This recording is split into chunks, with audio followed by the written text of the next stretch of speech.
आधी बॅनर आणि कमान हटवली, आता अनधिकृत बांधकामांवर हातोडा।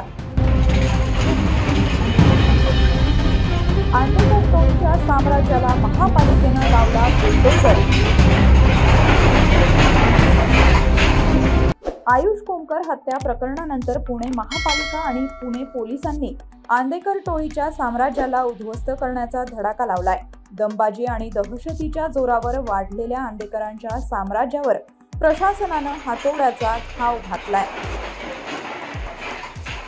उशिरा जाग झालेल्या प्रशासनानं मंगळवारी आंदेकर टोळीच्या अनधिकृत बांधकामांवर कारवाई केली आहे। यावेळी अनधिकृत घरं, पत्राशेड आणि शौचालय जमीनदोस्त केली आहेत।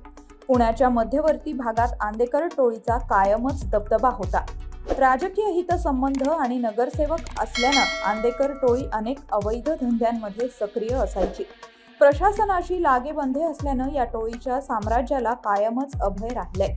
पण आंदेकर टोळीच्या वाढलेल्या कुरापती आणि कौटुंबिक वादातून झालेल्या हत्याकांडामुळे प्रशासनानं आता कारवाई करायला सुरुवात केली आहे। मंगळवारी केलेल्या कारवाईत 525 स्क्वेअर फीट पत्राशेड, 525 स्क्वेअर फीट पक्क बांधकाम, 100 स्क्वेअर फीट पत्राशेड, 100 स्क्वेअर फीट पक्क बांधकाम, 50 स्क्वेअर फीट पत्राशेड, 50 स्क्वेअर फीट पक्क बांधकाम, 200 स्क्वेअर फीटचे एकूण 8 पक्क बांधकाम असलेलं शौचालय जमीनदोस्त केलंय।